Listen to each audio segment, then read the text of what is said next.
Iniciamos. Shabbat Shalom ao grupo. Hoje nós tivemos o nosso Yom HaKippurim. Aí alguém pode dizer, mas não é Yom Kippur? Não. O nome em hebraico é Yom HaKippurim, que significa Dia das Expiações. Aí você diz, mas por quê? Eu já vi isso aí em algum lugar, mas eu não entendo por quê. O profeta Oséias, no capítulo 4, no versículo 6, diz assim: O meu povo foi destruído porque lhe faltou conhecimento, porque desprezastes o conhecimento. Quando nós desprezamos o conhecimento, nós somos destruídos espiritualmente. Palavras de Jeová. A maioria das pessoas, elas são muito acomodadas. Elas querem que tudo venha no prato. Elas não querem buscar conhecer. E aí o que acontece? Acaba sofrendo, acaba se decepcionando e acaba não entendendo os propósitos de Deus. Eu vi alguns cultos hoje não, eles fizeram ontem, né? Eles fizeram ontem no dia errado e hoje, que era o dia certo, eles não fizeram. Esses grupos de messiânicos e nazarenos e os ortodoxos. E o que acontece? Eu olhei aquilo e falei, meu Deus do céu, o que esse povo está fazendo? Nada, nada, nada tem a ver com o que é o dia das expiações. Mas aí vem o problema. Por que essa diferença? Por que falam que é dia do perdão, dia de jejum, e raramente fala dia das expiações? Mas por quê? Primeira coisa que eu já tenho conversado com vocês, o problema está nas traduções também. Né? Em primeiro lugar, um tradutor, quando ele vai traduzir um texto, ele tem que conhecer os dois idiomas. Ele tem que ter entendimento dos dois idiomas. Porque senão ele não vai conseguir transmitir uma ideia para o outro idioma. Né? E aí o que ele faz? Ele lê aquele texto, ele avalia qual o propósito daquele texto, o que o autor queria dizer, e ele faz a tradução. Mas essas traduções têm muito a ver com o que ele imagina, com o que ele pensa. Outras traduções são feitas letra a letra, palavra a palavra. Mas muitas vezes ela não tem muito sentido, ela fica meio esquisita. Por isso, quando você lê Almeida, tem tantas variantes, porque as traduções são muito esquisitas, não tem muito bom senso. Mesmo que você fale muito bem o grego e o hebraico, nós não temos acesso aos originais. O hebraico de hoje é hebraico moderno. O grego de hoje é um grego moderno. Então, ele tem muitas diferenças. E isso tem causado nas pessoas toda essa balbúrdia, essa confusão. Né?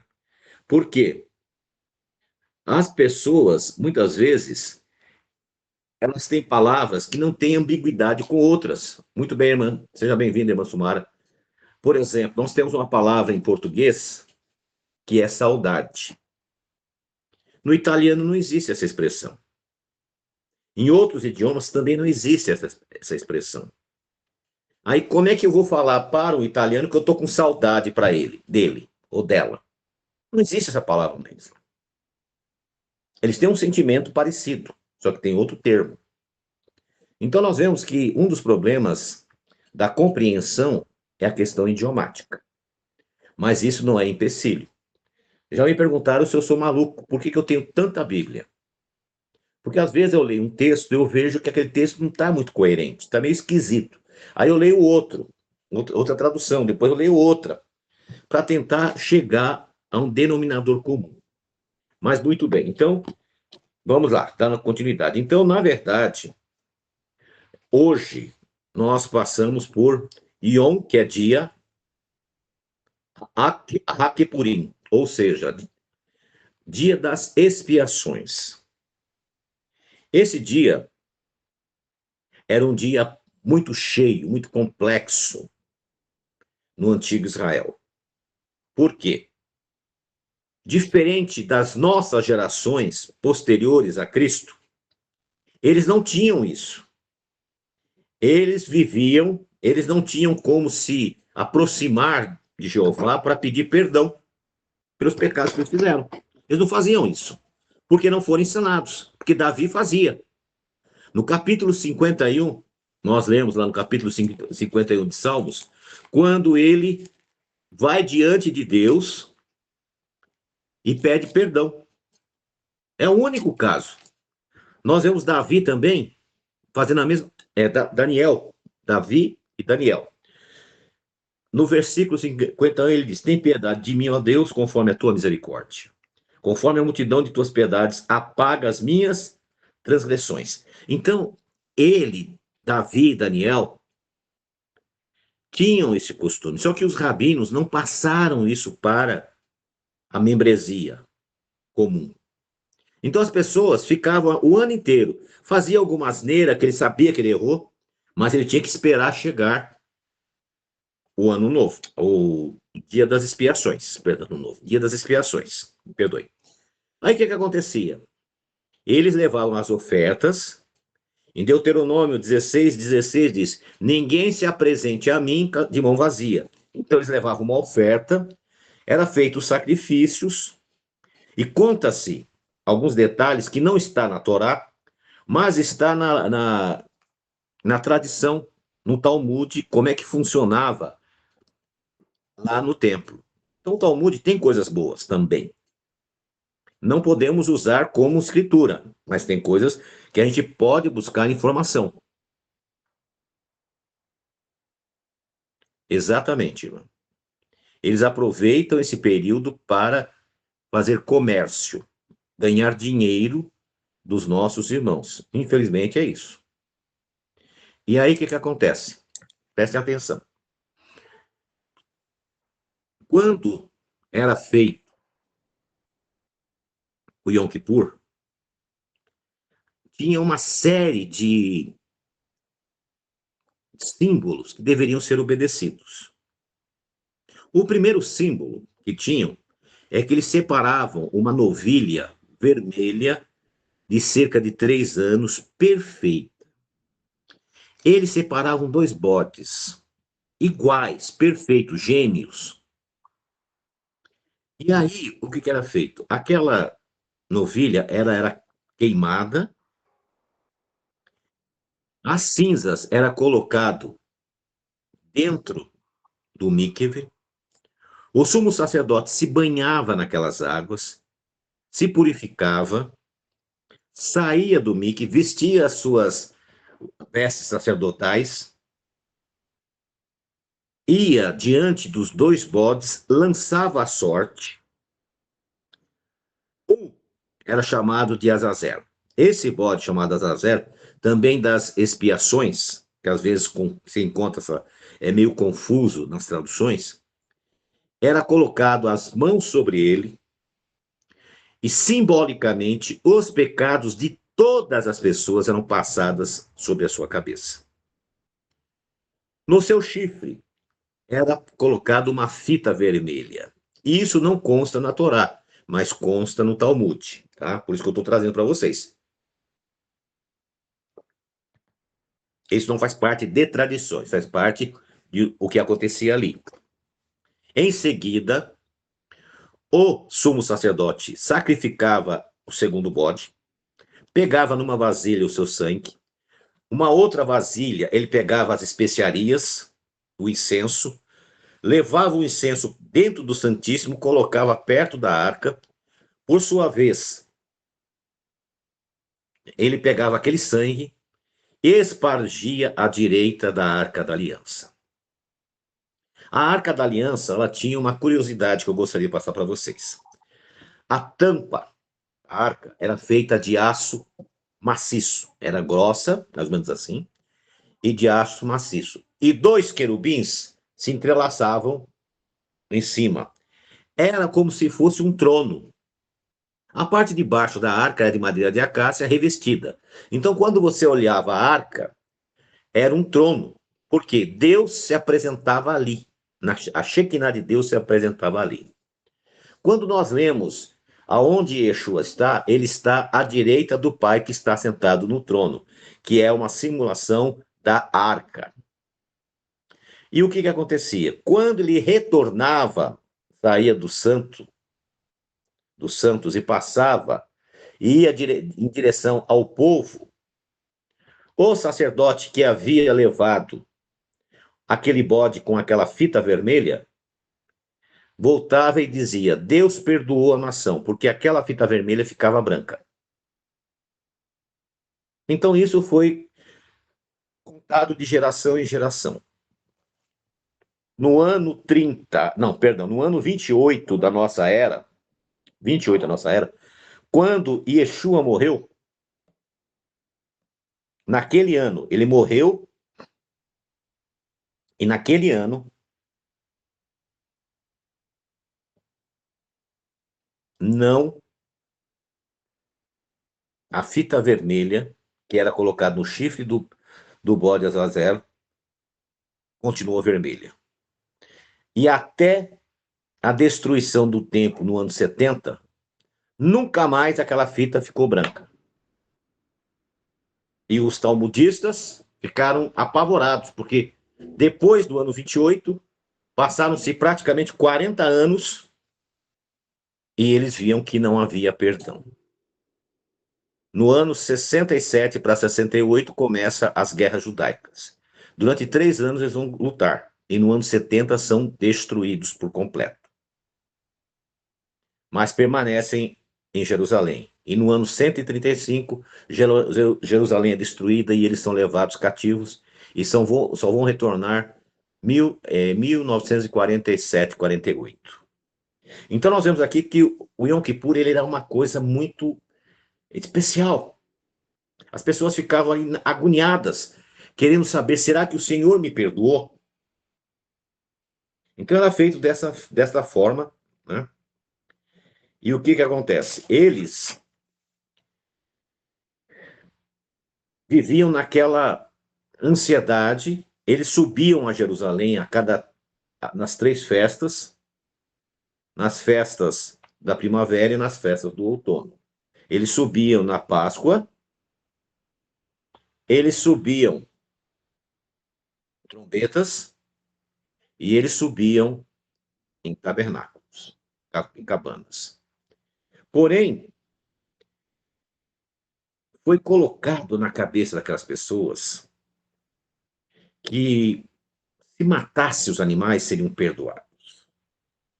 O propósito não era aquele. O propósito que, ao sacrificar um animal, você se ficasse sensibilizado e soubesse que aquele animalzinho inocente havia morrido por você. Porque ele apontava o Messias. Mas algumas coisas nós vemos muito interessantes e eu gostaria de falar com vocês como era feito, né? Já expliquei aqui a escolha dos 2 botes, né, que eram praticamente iguais, eram, como alguns diziam, eram gêmeos, né? Porém, se nós pegarmos como é que foi o julgamento de Jesus, é uma coisa muito interessante ali. Um outro personagem que estava preso e que seria... Tinham 3 pessoas que iriam morrer naquela Páscoa. Eram 3 pessoas. Uma delas, que era o líder, chamava Bar-Abas. A palavra Bar é filho, Abas ou Abá é pai. Era filho do pai, o sobrenome dele. E o seu primeiro nome era Yeshua, filho do pai. Ou seja, o nome era igual. a de Yeshua, o Messias. E você vê que Pilatos diz: você é o Messias, o rei dos judeus? Porque ele era conhecido como Yeshua, o Messias. E o outro era conhecido como Yeshua, filho do Pai. Olha que coincidência. E foi lançado sorte. E o povo escolheu quem? Perdão, já começou. Barrabás. O povo escolheu Barrabás. Outro detalhe: colocaram nele uma túnica carmesim. Carmesim é vermelho. Essa túnica era uma túnica que os reis usavam. Colocaram para zombar nele. Lembra que no bode também se colocava uma fita vermelha? Vocês estão percebendo a colocação? Como era parecido o fato? Outro detalhe: o bode da expiação era levado para fora do arraial. E lá era deixado no deserto. Yeshua foi levado fora dos muros da cidade para ser crucificado. Então você vê aqui algumas semelhanças muito parecidas do Yom HaKippurim e da paixão de Yeshua. Percebam que tudo aquilo que eles faziam no Mishkan, no tabernáculo, eram sombras do que havia de vir. Yeshua iria finalizar duas solenidades sagradas. A primeira, o Cordeiro Pascal, e a segunda, o Corban, o bode expiatório. Nessas duas situações, ele iria realizar e concluir essas duas festas. Vale salientar que até hoje, quem segue o judaísmo ortodoxo, nesse dia, ele faz um sacrifício para receber o perdão dos seus pecados. Tem situações que até vale a pena. Porque um dia sem comer, ninguém morre. Então é uma coisa meio hipócrita pensar dessa forma. Outro detalhe: o bode expiatório, ele é levado para fora do arraial às 15 horas. O outro morria às 15 horas.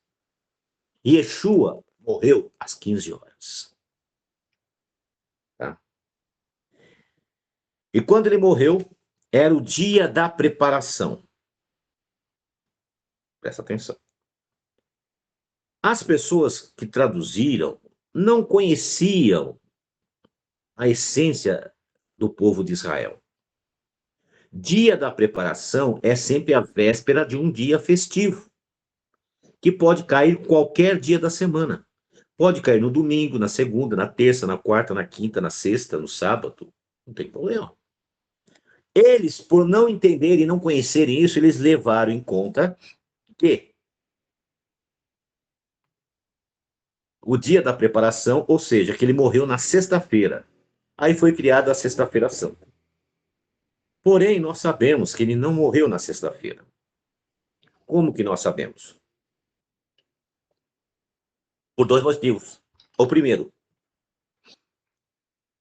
quando os seus discípulos falaram com ele, pedindo um sinal com Yeshua, Yeshua disse: nenhum sinal vos será dado, a não ser o sinal de Jonas.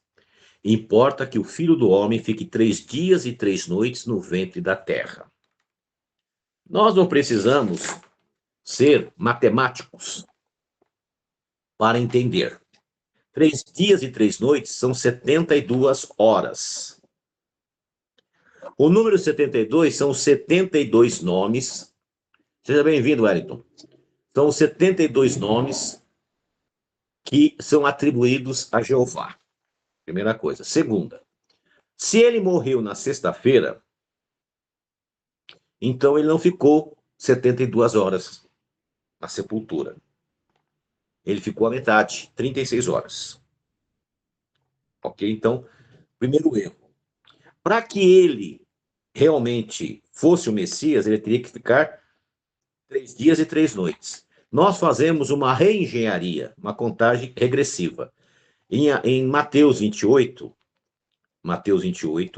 ele diz, Mateus diz que as mulheres, após o pôr do sol do Shabat, foram à sepultura e ele não estava lá, porque já tinha ressuscitado.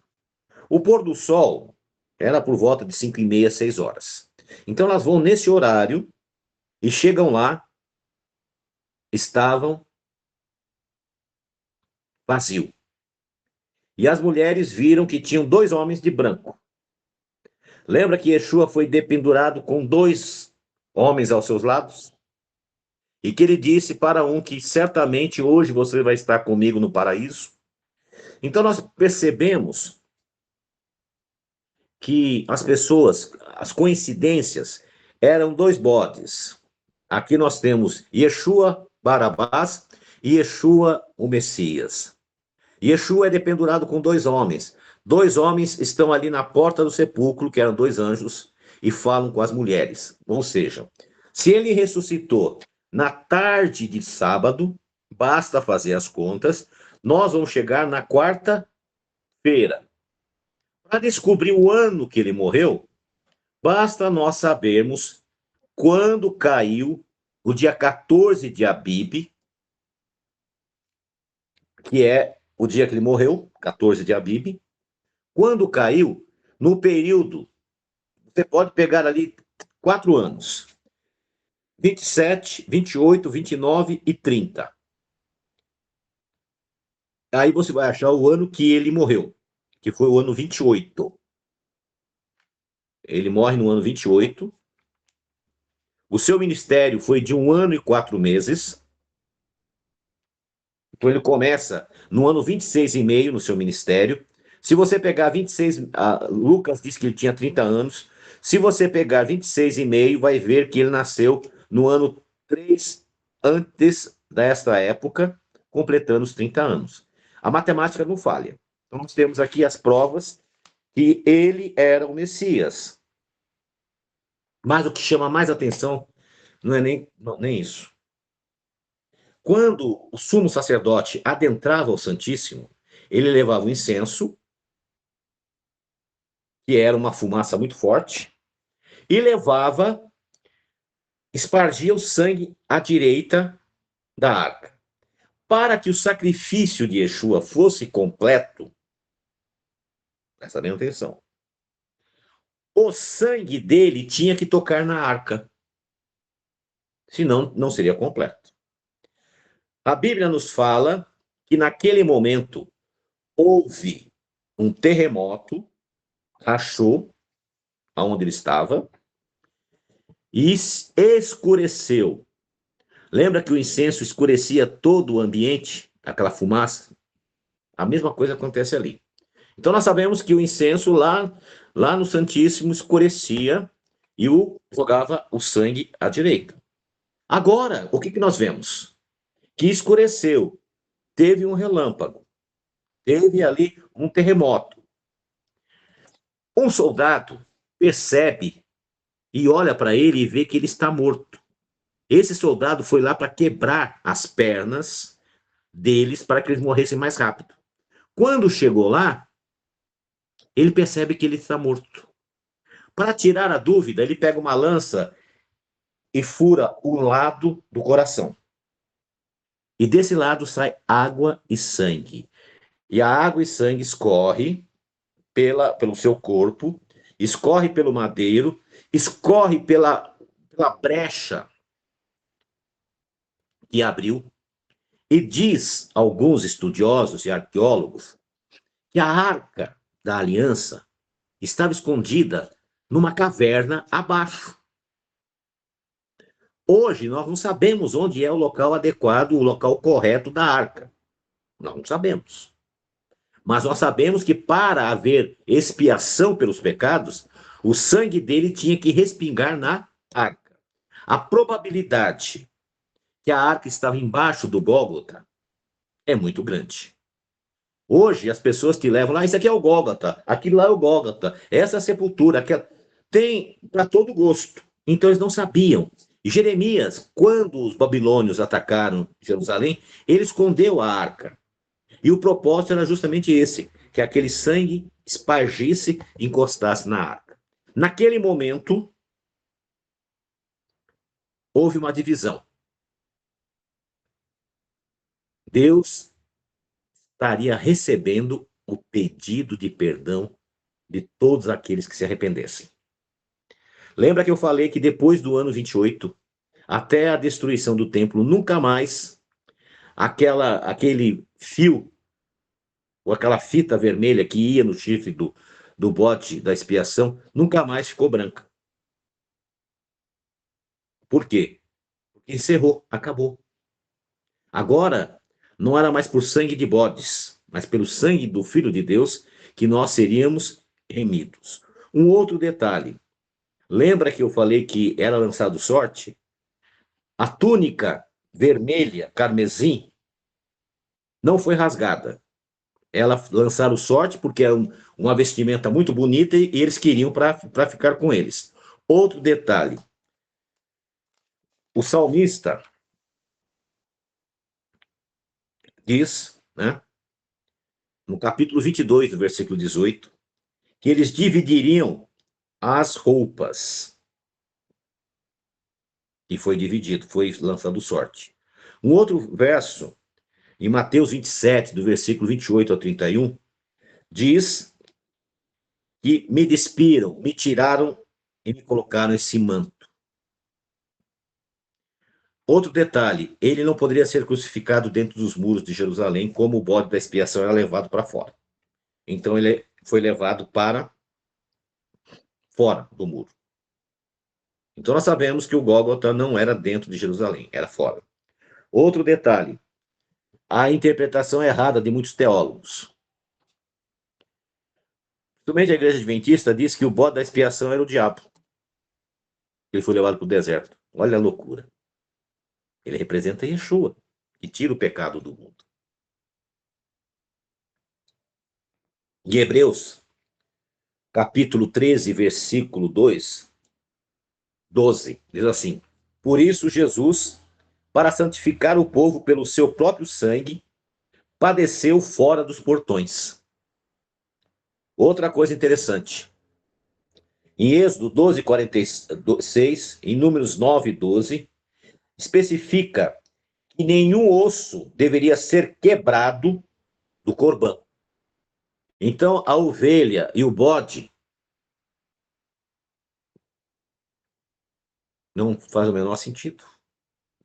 A ovelha, os demônios, eles não podem fazer parte da expiação de salvação. Eles não poderiam ter os seus ossos quebrados. E Yeshua não teve. Os dois que estavam ao seu lado tiveram as pernas quebradas. Ele não teve, porque a profecia de Salmos, capítulo 34, 20, diz: preserva todos os meus ossos, e nenhum deles será quebrado. Então, perdão. Então, nós vemos aqui as coincidências.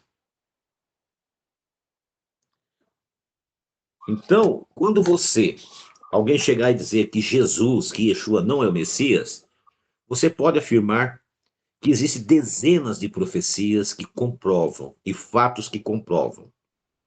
Outro detalhe, os crucificados, eles não eram enterrados. Como parte do castigo, eles eram deixados de pendurados se não fosse Shabat no dia seguinte, para ficar ali se decompondo, para que a família e as pessoas vissem, sofressem com aquilo. Quando era Shabat, eles tiravam antes e jogavam num local chamado Guerrinom, que foi traduzido como inferno. O Guerrinom era uma vala que eles jogavam os lixos. E ali ficava queimando dia e noite. Sabe o lixão que tem por aí? Ele não fica fumegando dia e noite? O Guerrinom era assim. E eles pegavam os corpos dos mortos e jogavam ali para ser comido pelas aves de rapina, para ser comido pelos cães. E a Bíblia nos cita, em Isaías 53:9, que ele foi posto à sua sepultura com os ímpios. Mas, porém, na sua morte estava com os ricos. Havia um homem chamado José de Arimateia. Ele era um discípulo de Jesus, era um homem muito rico, e ele tinha uma sepultura cavada na pedra, e como ele fazia parte do Sanedrim, do Sinédrio, era um fariseu famoso, ele conseguiu que Pilatos liberasse o corpo. Como a profecia de Isaías diz que ele não seria enterrado em qualquer lugar. Outra coisa, se alguém dizer, mas ele não é o Messias, fala para ele, meu filho, hoje nós temos inteligência artificial, nós tínhamos Wikipedia, nós tínhamos Google, nós tínhamos tantas condições de informação e nós não conseguiríamos montar uma história tão perfeita que se casa tanto como a história de Yeshua. Então nós vemos que, como nós até comentamos aqui, que eles se confundiram, a maioria dos religiosos, pensando ser na sexta-feira, porque aparece, e era o dia da preparação.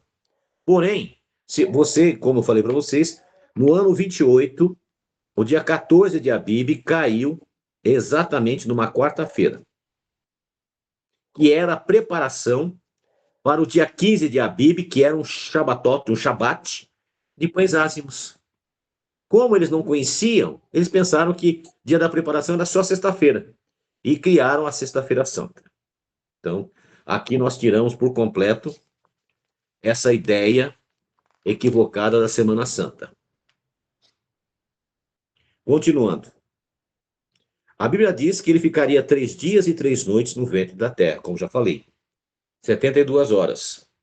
E ele ficou exatamente 72 horas. Tá? Ele cumpriu todas as profecias, exatamente como era feito em Pêssar, e era feito no dia do Yom Kippur, Hakipurim. Até eu erro, tá vendo? Outra coisa, nós vemos agora que nós vamos entrar no estudo, realmente, não vamos nos alongar muito, mas aqui está em Hebreus, capítulo 9, versículo 12. Nem por sangue de bodes, nem do azazel, nem da expiação, nem de bezerros, novilha vermelha, mas pelo seu próprio sangue, presta bem atenção, entrou uma única vez no santuário eterno, havendo efetuado uma eterna redenção. Verso 15. E por isso é mediador de um novo testamento. Verso 24. Porque Cristo não entrou num santuário feito por mãos humanas, porém no céu para agora comparecer por nós perante a face de Deus. Então, o que nós vemos aqui? Ele fez o sacrifício perfeito. O tipo encontrou o antitipo. As sombras encontrou a pessoa original. Ele concluiu esse mandamento. É um mandamento que não está mais ativo. Por quê? O objetivo foi alcançado.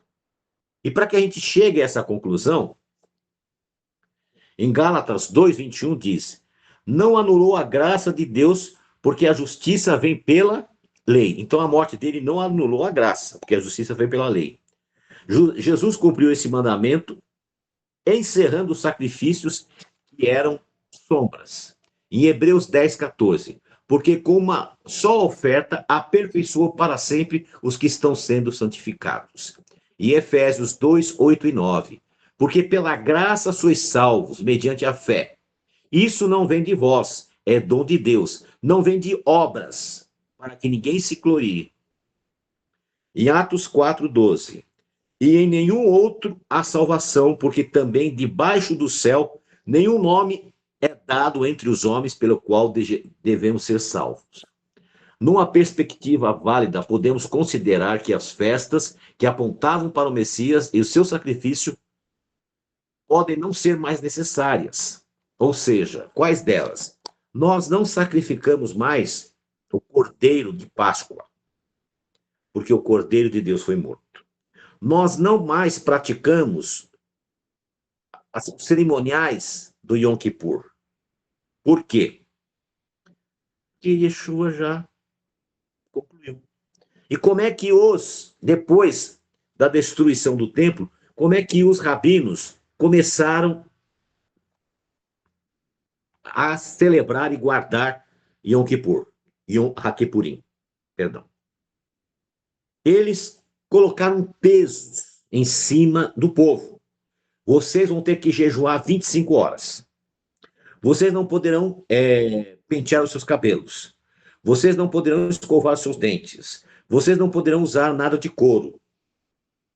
Quanto mais sacrificado for, mais certeza do perdão dos seus pecados. Para quem não conhece, esse é o livro das rezas, é o Mahor de Yom Kippurim. Dá uma olhadinha nisso. Tudo isso aqui são rezas. Então você começa a rezar ao pôr do sol, do dia do perdão, vai orar até 10, 11 horas da noite. No dia seguinte você vai estar cedinho lá, sem comer, sem beber, e vai ficar até o pôr do sol só rezando, repetindo, repetindo. E Yeshua nos condenou dessas vãs repetições. E eles dizem que quanto mais você sofrer, quanto mais você implorar, mais certeza que o seu pecado vai ser perdoado.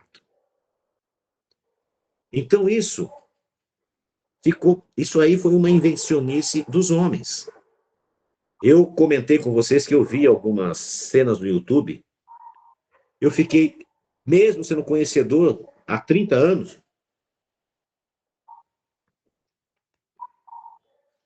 eu fiquei horrorizado.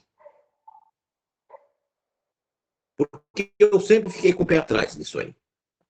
A Bíblia diz que ele não quer sacrifícios, mas ele quer um coração sincero. Se você, eu sempre digo aqui, se você fizer qualquer coisa para Deus, para receber uma troca, você já errou.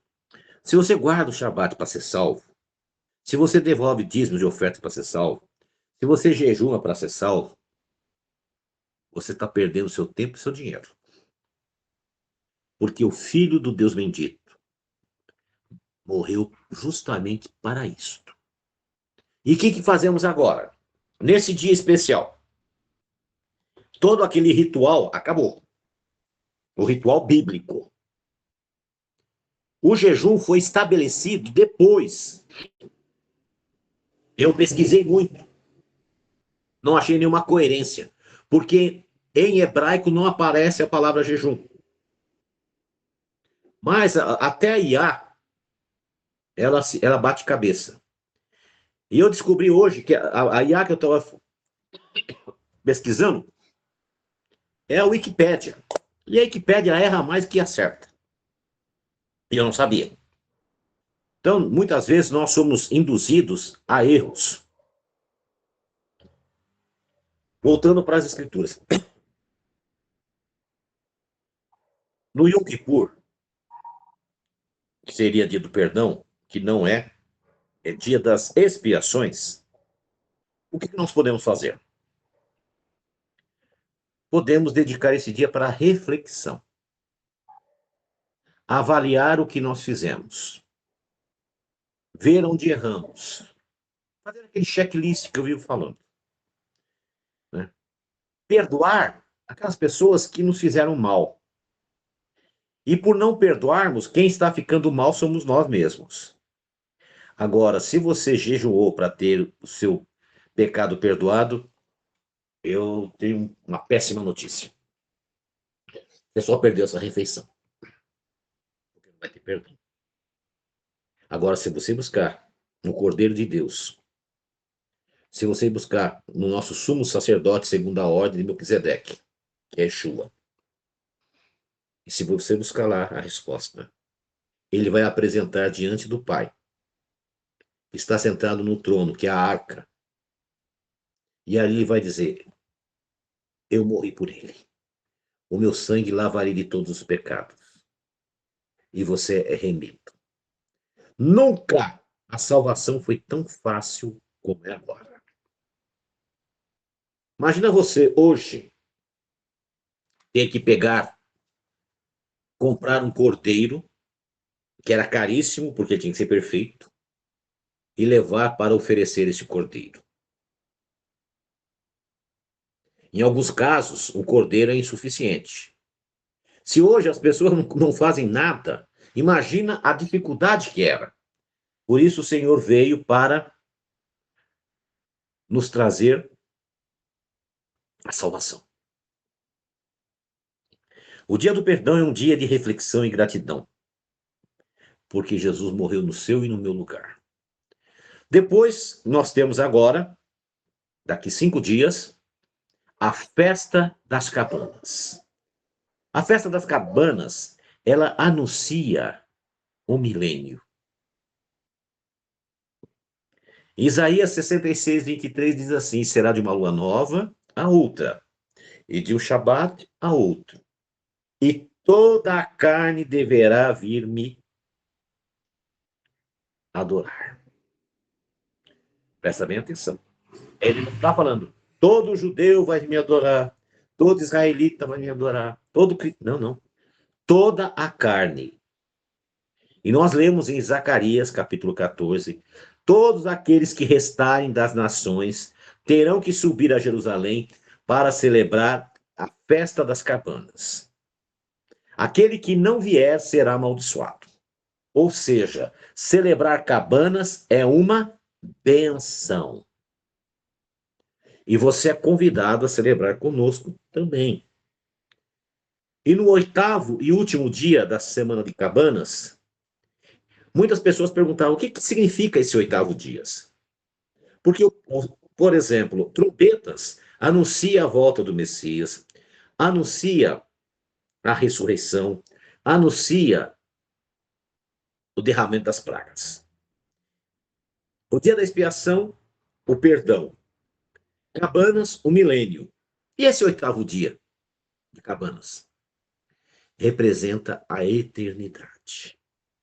Quando Yeshua, depois de vencer Satanás e suas hostes e lançá-los no lago de fogo, ele vai entregar o reino ao Pai.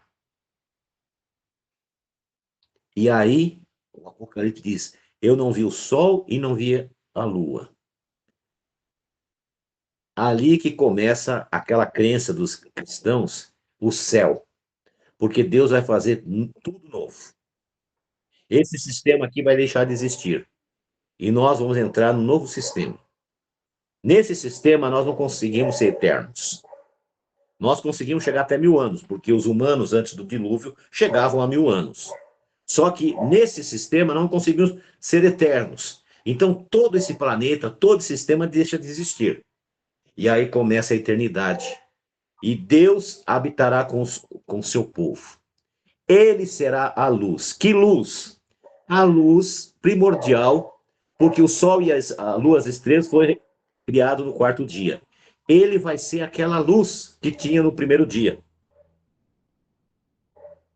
Olha que coisa interessante. Uma coisa puxa a outra. Gênesis 1, Gênesis 22, tudo interligado, tudo certinho. Isso chama bênção. E vocês, como eu, fomos abençoados com esse estudo. Eu espero que, se você não entendeu, se a gravação sair bem, se Deus assim permitir, que você escute de novo. Olha que coisa interessante. Como tudo se intercala. E a Bíblia diz: e a verdade vos libertará. Nós somos libertos e salvos.